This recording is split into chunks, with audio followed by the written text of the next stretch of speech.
Oke, anak-anakku, siswa kelas 7 di mana saja berada, jumpa kembali dengan saya, Haji Muhammad Arifuddin, guru SMP Negeri 2 Soe, Kabupaten Timur Tengah Selatan, Provinsi Nusa Tenggara Timur. Jumpa kali ini yang ketiga adalah menulis teks imajinasi. Kali lalu sudah memahami tentang teks, bagaimana kali yang berikut adalah unsur-unsur teks, bagaimana mengenal kebahasaannya.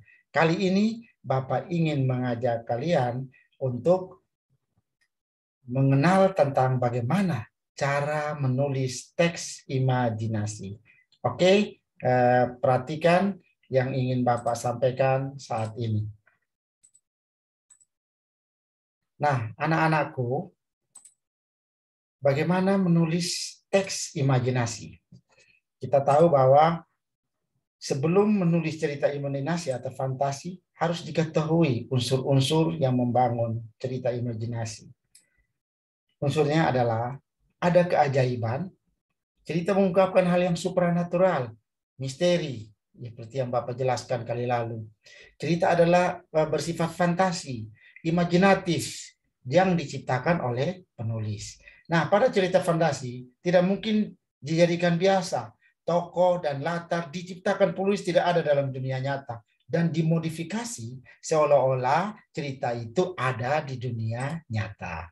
Nah, ini tentang masalah ada keajaiban, keanehan, dan misteriusnya. Yang kedua adalah ada ide cerita.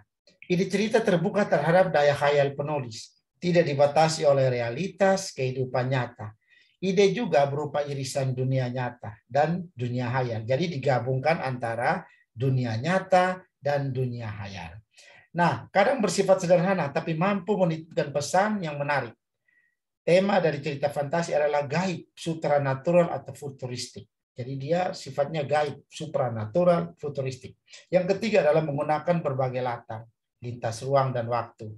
Peristiwa yang dialami tokoh pada dua latar, latar yang masih dalam kehidupan sehari-hari dan latar yang tidak ada dalam kehidupan sehari-hari. Misalnya berada di awan-awan, terbang menuju langit, atau masuk ke dalam kawah gunung berapi, tiba-tiba keluar dari dalam tanah. Nah, rangkaian cerita fantasi menggunakan latar yang menerobos dimensi, ruang, dan waktu. Kadang-kadang masuk pada masa tahun 2040 atau 2210 misalnya. Bisa dibuat seperti cerita itu. Nah, berpindah-pindah latar dengan ruang dan waktu. Yang berikut adalah tokohnya unik. Dia memiliki kesaktian. Kesaktiannya luar biasa. Kadang-kadang bisa menghilang, kadang-kadang matanya bisa menyalakan sinar merah, kadang-kadang bisa menyemburkan api dari mulutnya. Nah, tokoh ini yang diberikan watak dan ciri unik dalam kehidupan sehari-hari. Tokoh memiliki kesaktian-kesaktian tertentu dan tidak ada dalam kehidupan sehari-hari. Kita kan tidak bisa menemukan orang yang setiap hari mengeluarkan api dari mulutnya atau mengeluarkan angin dari tangannya. Itu di fantasi ada. Nah, dia bisa menerobos waktu dan lampau. Yang berikut bersifat fiksi. Cerita fantasi bersifat fiktif, bukan hal yang nyata. Cerita fantasi dipahami oleh latar nyata atau objek dalam kehidupan diberi fantasi. Yang berikut adalah bahasa. Bahasa sinonim disampaikan dengan emosi yang kuat. Ada emosi yang kuat dari penggunaan bahasa. Agresif, ekspresif, menggunakan ragam percakapan, bukan bahasa formal. Jadi tidak digunakan bahasa formal. Yang berikut adalah bagaimana langkah sederhana yang bisa diikuti dalam memudahkan kalian membuat cek imajinasi. Yang pertama adalah mulai dari pengalaman. Anak-anakku, untuk menulis cerita imajinasi, lihatlah pengalaman. Jika kalian merasa bingung untuk menentukan ide dalam teks cerita fantasi atau imajinasi, kalian bisa mulai dari pengalaman pribadi.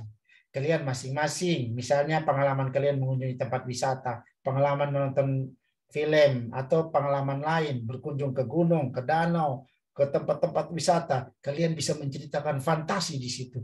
Misalnya ada air, kalian bisa menceritakan andai kata kalian bisa terbang menyusuri, bisa terbang untuk lewati air itu. Nah, ini yang disebut mulai dengan ide.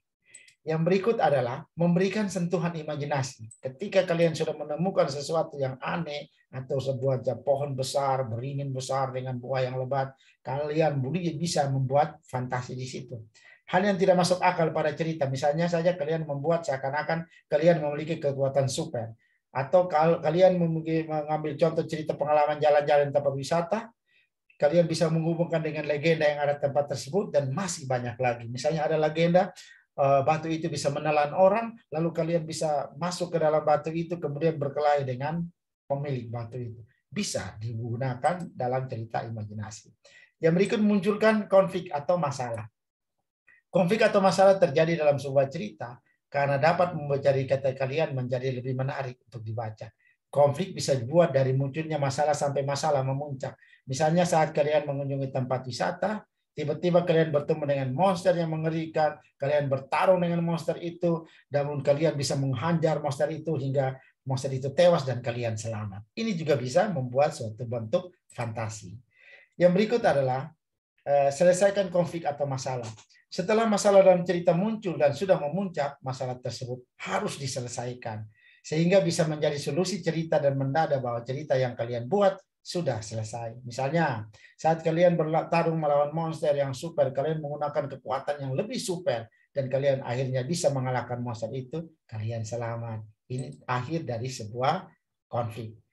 Yang kelima adalah buat beberapa percakapan.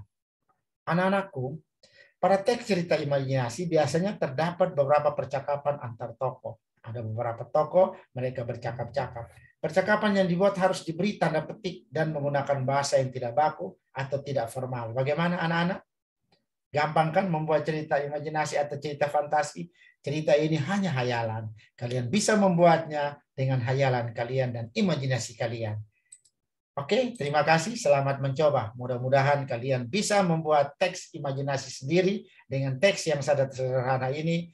Kalian bisa menceritakan cerita itu. Nanti kalian akan bikin sambung menyambung dan dia akan menjadi sebuah teks cerita imajinasi yang sangat bagus dan sangat menginspirasi kalian untuk terus membuat cerita imajinasi.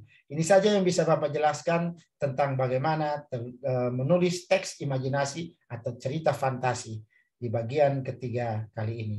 Terima kasih. Semoga kalian bisa sukses dalam membuat, dalam menulis teks cerita imajinasi.